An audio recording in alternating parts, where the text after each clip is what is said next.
Hey guys, it's Maymay and welcome back to another video. Now you guys have been along this journey with me. This is the very first kind of creates its own self bag that I created. The reason it creates itself is because the zipper basically puts itself in and the bottom is pinched. So when you sew it one seam, the bottom is done. But you guys have had lots of requests. One was that I make it larger and I did that. So we'll link that video below. That's already been done. And the second was you would like to see it with boxed bottoms, and that's what we're going to do today. There are other requests. We'll get to those over time, but today we're going to box the bottoms. So here's what I've done. I'm going to get myself prepped so that we can just kind of get to the meat of the project, because if you want to watch the other videos, that has the full instructions for how to do what I'm about to do. But I've cut my pieces, okay? So using the large pattern from the large size video, which I will also link the pattern below, I cut my back and top. Remember, this is the back and this folds over to the top. This is my base, and then that's my front piece. And what I need to do is go to the sewing machine and sew these together right here, because these are separate pieces that I have. So I'm going to go do a seam here, and we'll be ready for the next step. So step one was sewing the seams, and the next step is to press our seams. And I'm going to press these toward the red fabric because I want my seams not to show through on the front. And if I were to press the red to the lighter fabric, you might be able to see the red fabric. You know, there might be like a shadow of the red. So we're going to press it. This is called pressing to the dark side is what this is. You want to hide your seam behind the dark fabric. So when I turn this over, you can see what I mean. If I had pressed the red to this side, you might see the pattern kind of showing through, but this way you won't see that. Now I'm going to cut a piece of soft and stable, the same, slightly bigger than this guy. And then I'm going to cut the backing a little bigger than that and sandwich these. Now here's the thing. The reason I never give you the soft and stable measure or the backing measure is because everybody's not exactly the same. By the time you cut your pieces and then sew your pieces and iron them, it's not going to be exactly the same as mine. And it's really okay. Just let your soft and stable hang over about 1/4 to 1/2 inch all the way around, and let your backer fabric do the same thing. And then we're going to quilt. So what I've done now is I've cut my soft and stable. That's right there. And then here, that's going to be the inside or the backer for my quilting. So I've laid everything out, got it ironed nice and flat. Now, what I like to do is I like to quilt in lines all the way across these bags. I just think they look good. I just think the lines make sense. Do you see how those lines look in this section? Now, my first bag I made, this guy, which I haven't even put into use yet. I'm ready to put this into my golf bag or into my golf cart, but I keep using it for videos, so it hadn't gone yet. But this one I did not quilt the bottom of, and it's not my favorite. I don't love how loose it is, so I've started quilting the bottom on my latest ones. Let me show you another one I made. So this is one I made, and I was practicing using a zipper that's not zipper tape, and it works, but it needs some edits, and I'll be bringing you that video too. But isn't this pretty? And this one I went ahead and I stitched all the way. So I love how that looks all the way down. So that's what I'm going to do. I'm going to quilt lines all the way down this guy. So I've quilted the piece now, and I want to talk to you about a couple things I don't think I've mentioned in other videos about these bags. Once I quilt it, you can see how it gets a little wonky. It's not real bad. I use my walking foot, so that helps. But I always square this guy down to the biggest size I can get at this point.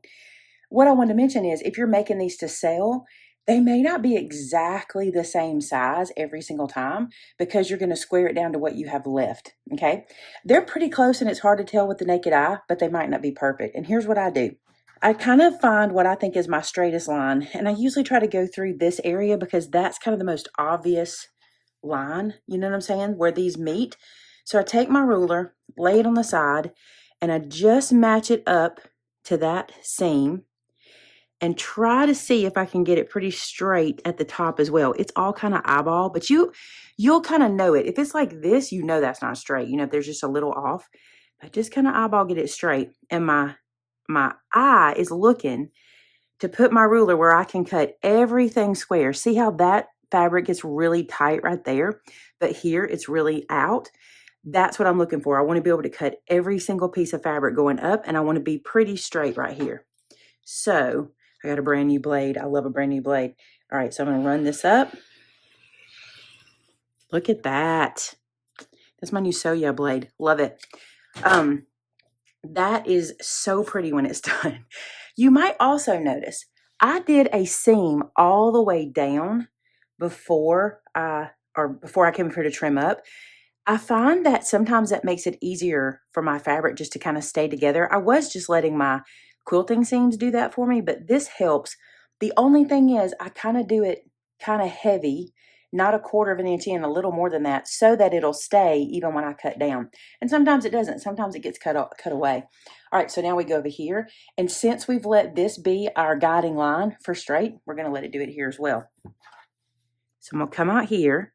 I'm trying to be straight here, and I'm pushing this out as far as I can and still catch all the fabric. So you can see where it dips in right here, but it dips out right here. This is what we're looking for. So we're going to cut this away. You know, if you are selling these, you might just put a disclaimer. Due to the nature of the handmade product, there may be discrepancies from size to size, but nothing's going to be massive. Now, here's the beauty of this. Because we use this as a square here, now our sides are square, and now we can just use our sides as square. Make sense? Because we've squared them up. And I'm doing exactly the same thing. I'm trying to get every millimeter of fabric I can get even. So that goes away, and we've got fabric all the way to the end. Isn't it beautiful when you get to that point? I love that. It looks like we made it on a machine. We did. Our homemade machine, our at-home machine. All right, again, good and square down here because I used that to square me up. You can even, if you look right here, I can go right through here and line up on that seam again, and it's perfect now. Nice and square because that's what we used originally. Beautiful. Okay, now we can turn this into a bag. For those of you who don't know, one of the reasons I love my zipper tape is look how all these little zipper pulls I've got. All these different colors. I've got multiple colors of zipper tape. It just makes life so easy. And I'm going to pull from the multi-bag today and use this red zipper pull. I think that'll be cute to have the tan zipper and the red pull. I'll link all this below too. Anything I can link for you, I will do that because I do get questions about that. All right, for my zipper tape, I need to cut the size I need.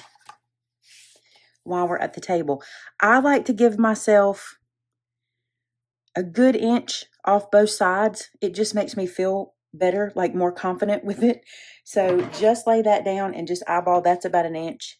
This is about an inch. It's more than I need, but I just like to do that. Go. All right, I'm going to take it to the sewing machine. I'm going to sew my zipper on here. Then I'll open it out. I'll flip the bag over and I'll sew this piece on as well. So let's go install the zipper. I do have videos showing you how to do that, or at least in the last bag I showed you. So if you need to reference that, you can do that. Okay, zipper installed. And I love that contrast and zipper pull. I think that's pretty. Okay, now we need to turn this guy inside out. This is where things are going to change a little bit from the previous bags we've made.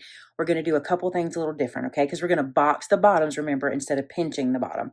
So I need to turn this inside out. So I'm just going to hold this, reach in, and just turn this tube around. So now we're inside out. The way this bag lines itself up, how it lines itself up for us, is our bottom fabric. Our bottom fabric and our side fabric is different. See that? You remember we have two different fabrics. What we line up here, and I'm going to do it hopefully where you can see it well. Let's lay it down and do it. What we line up here is our bottom fabric and our top fabrics. That's what we're looking to line up on the side. And the better you line it up, the better result you'll get. However, it's not going to be perfect. It's very, very hard to get this exactly perfect. Don't stress about it. No one's going to dislike the bag you give them because the sides are a little off. I'm going to pin this in place. You could clip it. The reason I'm not going to clip it is because I really want this to not budge. And by doing this, it's not going to shift side to side. A clip, like I love these clips, but sometimes things shift in them. So I'm not going to use that one today. Doesn't mean I don't want to use them. I love them. I prefer them over pins. You guys, I feel like I should do like a confessional video. Listen, I've been sewing a long time. You know this. Like since I was a teenager. And here's the thing. I mean, not consistently, but I learned to sew as a teenager. And we sewed over pins. Like we sewed over pins. And I hear a lot of people get a lot of grief, but I don't get grief about it. But I hear a lot of people do if they sew over the pin. But that's how I was taught, was to sew over it. I don't anymore, but that's what I was taught. All right, now what we're going to do, this is where things get a little different. Normally what we would do here is we would push this bottom up to get that pinch. We're not doing that today. Today, we're going to sew down this side and down this side, but I'm going to straighten this up first. I'm going to cut this away. Just going to cut it even. So I got my zippers cut nice and flush. And what I want to do is I want to go to the sewing machine and I'm going to sew down a little more than a quarter of an inch. If I say a healthy quarter of an inch, I don't want you to go to a half an inch, not even necessarily 3/8, but a good healthy quarter of an inch here to make sure you catch everything in. We're just going to sew from top to bottom and from top to bottom. So we're going to do that first. So now I've sewn the sides all the way down on both sides. Here over the zipper, I backstitched over that so it gets a pass, a full back stitch, and then another pass on both sides to make that nice and strong. And the thing I'm going to do different here too that I haven't done in the past is I'm going to seal my sides in some side tape. It's not bias. I didn't cut it on the bias. It's just a strip. I cut 2.5 inches. And what I'll do is I'll go to my sewing machine and I'm going to place this down right sides together. Okay. 2.5 inches is way more than you need, by the way. 2 inches is just harder for me to get to do what I want to do. So I will go to my sewing machine, leave it a little over the top so you can fold it down like this at the top when you start stitching. I'm going to stitch this all the way down and I'll turn this up just the same. Then I'll flip this over and seal this seam in. This is exactly what I did on one of the box bags we did. I just think it might be pretty. I normally would just serge this and be done with it, but I'm going to try this because a lot of you guys have been asking, can we hide the seams better? So let's go to the sewing machine.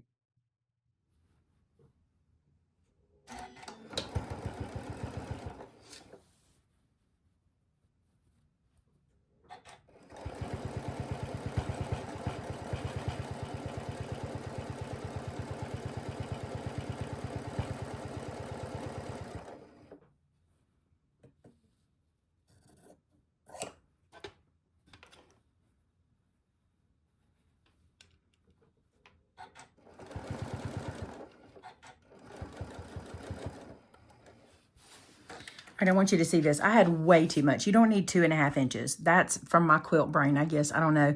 So I went back and I cut this. This is probably 1 3/4 inches, maybe 2 inches. And here's what I'm going to do.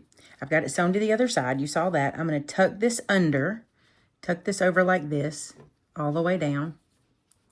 And then I'll flip it one more time, and that's going to encase our raw edge. And if you need to trim down your raw edge, you can. What you don't want to do, let me just say this so it makes sense. You don't want this seam binding to go way over here, which would have happened to me a while ago, because then you're changing the size of your bag. You're making it narrower. So we want it to stay kind of to this end. I got to change my foot there, but that's what we're going to do. We're going to sew this down.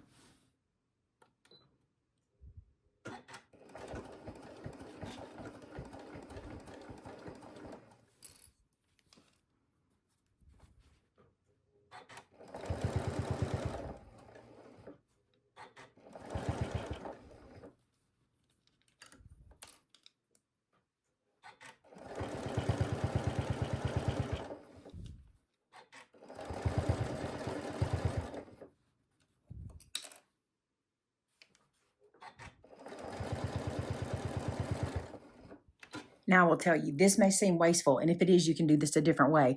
I am going to come and box this corner, and so I will cut some of that away. I just thought it might end up a little neater for me if I went ahead and did this. I never like how these end anyway, so I thought if I did it this way, this would be nice and clean when I go to put it in the next seam binding, because we will, or not seam binding, but you know what I mean, when we cover up the next seam, because we will cover up our box bottoms as well. All right, this on one side, same on the other. Okay, let's talk about boxing this bottom. Right or wrong, this is how I'm doing it, okay? There's like 9,000 ways to box bottom. There's not. There's probably a finite number, but everybody has a different opinion about it that I watch. Some people say allow for seam allowance. Some people say don't, et cetera, et cetera. Here's what I'm going to do. As you know, this is how I think about it. So if it's wrong, okay? As you know, when we turn this bag around, this guy right here is not shown. It's not even in the bag itself. You know, it'll be hidden. So anything past our last seam that goes off the bag, we really don't need to think about because it's not really there, if that makes sense. It probably doesn't. I'm probably making everything very muddy. But here's how I'm going to do my box. from the inside of that seam, so the actual part that is the side of the bag, what will actually be when we turn it around, I'm going to measure from there and then down here. This will be seen on the outside. There's no seam here, so all of that gets shown when I turn it around. So what I'm going to do is from the seam, I'm going to put my ruler on 1.5 inches, and at the bottom, I'm going to put my ruler on 1.5 inches. So anything hanging over here is not going to be shown in the bag. Does that make sense? You're not going to see it in the build, okay? This is what I will cut away. And I'm going to use this black pen so I can see it. I'm cutting it away, so it's no big deal. So can you see that? Ignore this because it's not part of the project. Remember, it's going to be hidden. That's the square that we're going to be cutting away, okay? I'm going to do that on the other side. Again, it could be wrong. I don't know. This is just how my brain is letting it go. So that's what we're going to do. So again, from my seam, I'm not so much worried about any of that, but from that inside seam, I'm going to go 1.5 inches and 1.5 inches, and that's going to be my box bottom. That'll give me like a 3-inch-ish. It won't because there'll be a seam, but it'll give me a bit of a box bottom. If you have a better way of explaining box bottoms to me, tell me in the comments, because I've watched about 30 videos and everybody kind of has their own trick. And for me, I just have to go, this doesn't exist. You know what I'm saying? Because it doesn't. It's inside. All right, I'm going to cut on my mark, on my pin lines.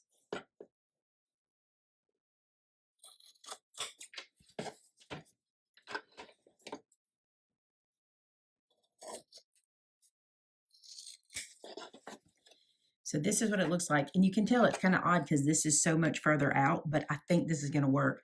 I do have the box bottom ruler and I could have used it, but it even confused me a bit. So I'm just trying to make it where my brain understands what I'm doing.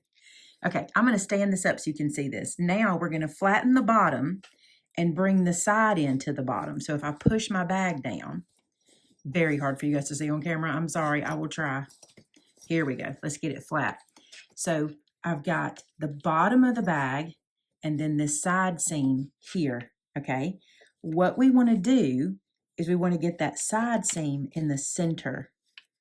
So let me get it there. I'm going to wrestle with it a second just to get it where I want it. There we go, okay? So in the middle, and it's not this piece that goes in the middle, it's the actual seam that you want to put into the middle, okay? Because you don't have a seam along the bottom, you don't have the same opportunity to line it up as with some bags. Some bags have a bottom seam and a side seam and you just line those up. With this one, we're having to do it a little bit different, but that is going to work. All right, and then you're just going to stitch this closed.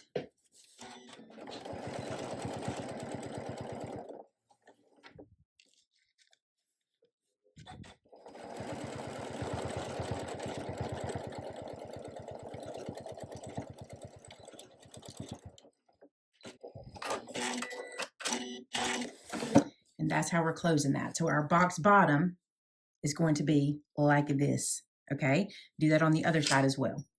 I'm behind you doing this. I have this in the air and I'm doing it. It is so much easier when you don't have to try to get it in camera. It's really not as hard as I made it look, but when I can just hold it in my lap and do it, it's very easy to line this up. I did that really quickly.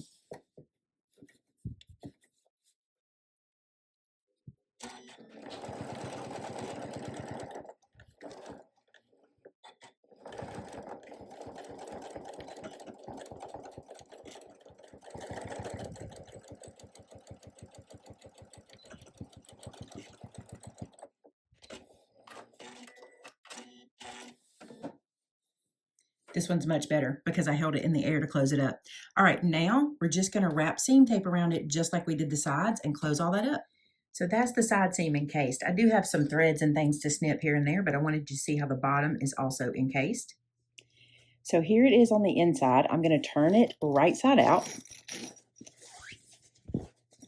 One thing, you may not love doing those encased seams with kind of the seam binding, but it really gives the body shape. Anytime you do that, it just really gives everything a place to stand up. It's almost like boning. I do want to go to the sewing machine real quick and do my little 1/4 inch seam at the top. I just think it gives the bag a good shape up there. And then I'm going to steam this bottom and set in my box bottom. So we'll do that in just a minute. Let me go sew this top seam real quick. All right, for steaming, this is something I've always done when I make a bag. I'm going to lay this down and I'm going to take my iron and steam that area in place at the bottom, just teaching the bag where it should stand. Do that on the front. I'm going to do it on the back. It's really easy with the box bottom because it just kind of happens. And you can do the side as well if you push like this to reveal your boxed side. Make sure everything's open and get that boxed edge revealed, and then hit it with some steam. Some of you have asked me if I'm still loving this iron. Yes, this iron is amazing. This is the Reliable iron and the Reliable ironing board. Love it very much. I have it linked always in the description. Check this out. I love this bag. I think this might be my favorite. I forgot one thing, and it was my label. I like to have my little label either here or on the side, but no big deal. This one is super cute. I have made this for a friend. I think she will like it. Her birthday was over the weekend, and I think she'll like this little bag. All right, you guys, tell me what you think. Box bottom. Okay, the other two iterations of this bag that you still want, or the other ones are, you want one that uses a zipper that is not tape, working on that one. You want one that has a wipe-outable liner, working on that one.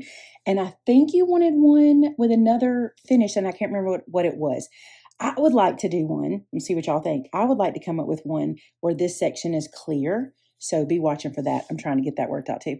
All right, you guys, I hope you enjoyed this. Be sure to subscribe. Thank y'all so much for all the love you're showing my channel and my videos. And don't forget, I too am a paper crafter. So I have a paper crafting channel called Maymay Made It, and you can go check that one out as well. All right, until next time, bye now.